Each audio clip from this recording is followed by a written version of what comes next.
Hi everyone, this is Paulo Haddad, and in this video I will show you how you can plot interactive circuit maps using py-dss toolkit. In this particular lesson, I will show you how you can plot numerical data. So let's get started. We can go and open in our py-dss toolkit repository the examples folder.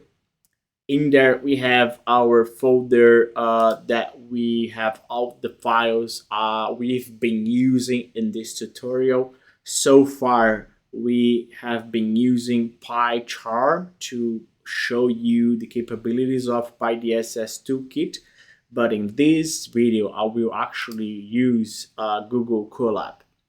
So I have a notebook here that I can open in Google Colab.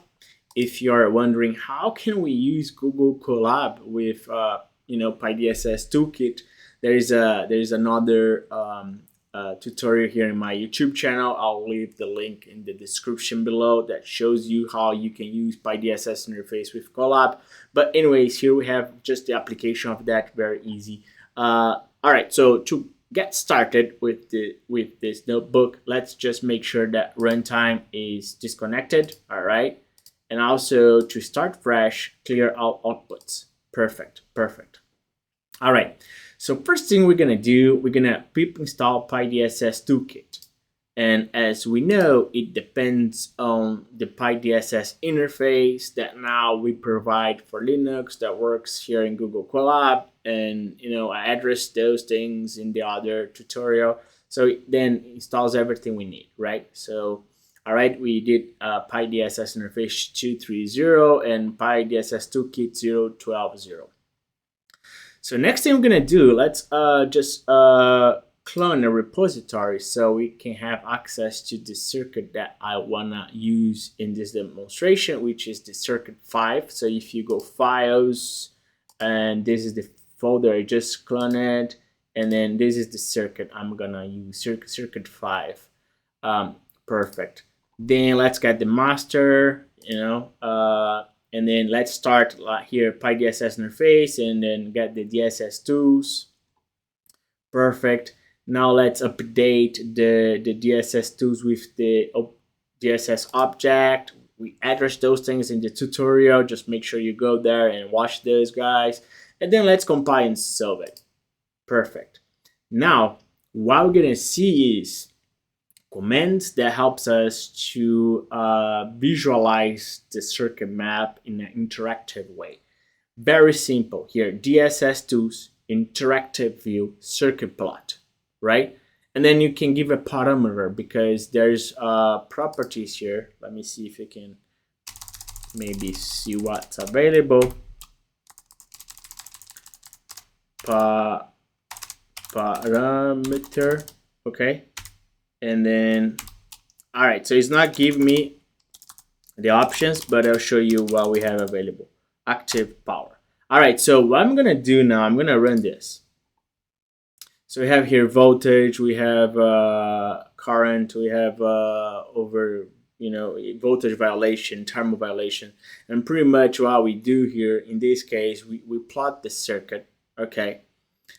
There's a color bar here with the power that we can change. I'll show you later, but pretty much here we have lines in this circuit plot, and we can see where's the power passing those guys. You see that there's a lot of power in blue here at this guy, which is the feeder head, and then it goes there and goes here.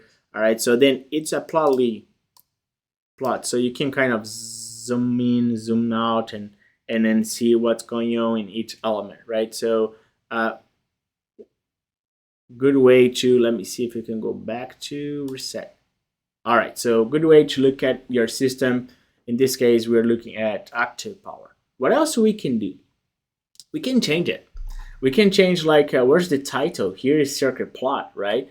We can change the color bar. We can change the title of the color bar. We can change things in the plot as well. So there are two ways that you can change it. One is through the parameters that I provide in the method. So in this case, for instance, I have here parameter active power, and then we can change the title. We can change how the width of the two phase, one phase in my example. And there are other properties here that you can look at, right? Other parameters you can explore and change.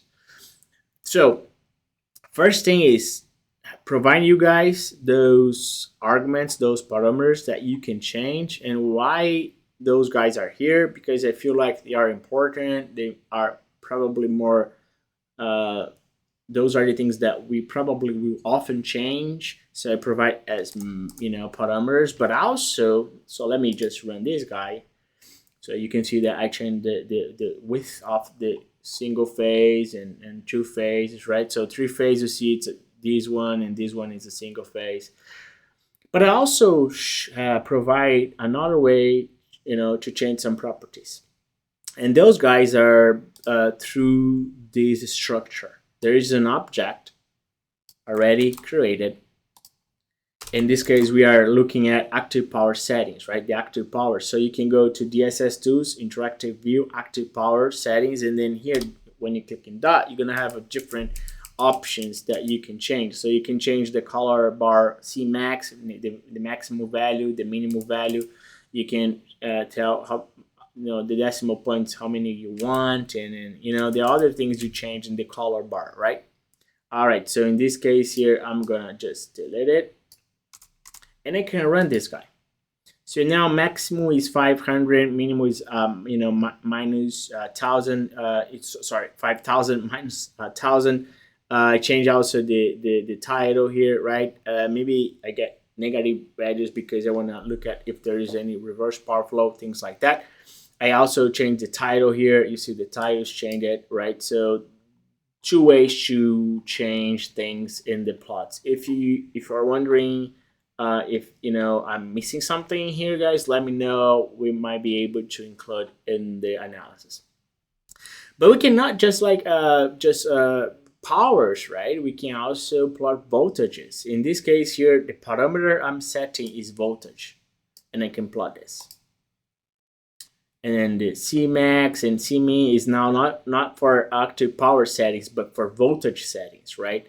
And here you have a different plot. This is the color bar. You can also change the color bar here as well, but the type of the color, right? This I think is just JET, G-E-T, but you can have different ones based on the plotly capabilities. But anyway, so now you can see that I have a map with a color. And then voltage is interesting, different than power. That when we think about a line segment, we say this is the total power passing through it, right? It's just a number for each line, very easy to plot. But now when we are thinking about voltage, I have more than one value per line. If you're just looking at the second terminal, for instance, or the first terminal, doesn't matter. Let's say it's second terminal. I have a line that's maybe a three-phase line. So it has VA, VB, VC. Which one I'm gonna plot here, right? Color, So there is in this case, since we have multiple values, the voltage settings provide, in this case, node voltage value that we wanna use.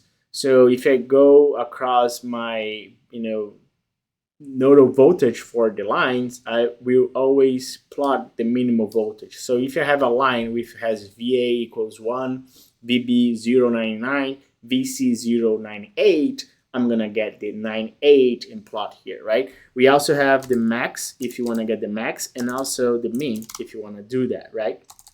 So just to be clear here, that there's this problem of having more than a number to use to plot here. So voltage is it's interesting in terms of that. So in this case, I'm plotting the minimum one, right? So if I go here and plot the maximum one, when you see the plot, it's gonna give you the maximum. You see in the legend there saying in the box max bus 2 voltage, right? So just be aware of that.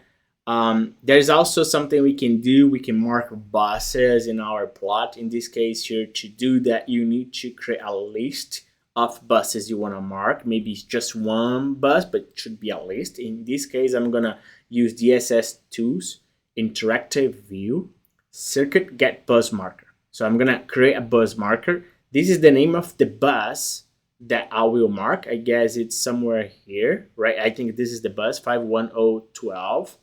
Yeah. And then I'm going to give a name, my bus. I'm going to color that in red, and then I put a size. Then when I use the circuit plot, in this case, you can use any parameter, doesn't matter. You're going to mark anyways, but I will use bus markers, and I'm going to give the list of the buses objects that I want to mark. So when we run that, it's going to mark that bus here, right? You see? All right, so pretty much here in this case, we can mark, one bus or multiple buses if you give more items in the bus list object. All right, so with that said, guys, we saw different ways to plot results that are numerical. There is also voltage, the reactive power as well. Their voltages, active power. I might be adding more into it. Let me know if you have something that you'd like to plot, and then I can add as well. I think we are also plotting distance, the distance of the line from the feeder head or from the energy meter. So let me know if you have any suggestions. Before I leave, there is also the courses that I have around OpenDSS. So there's the fundamentals. I think it's really important for you to join it and understand the basics of OpenDSS. This one is free. And later there's other courses. I think py-dss interface is helpful in terms of helping you to understand how to control OpenDSS via Python. So again, very, very nice, very detailed, structured, and I wish I had something like that when I started using OpenDSS. I definitely would not spend or waste a lot of my time learning it. So with that said, guys, thanks so much.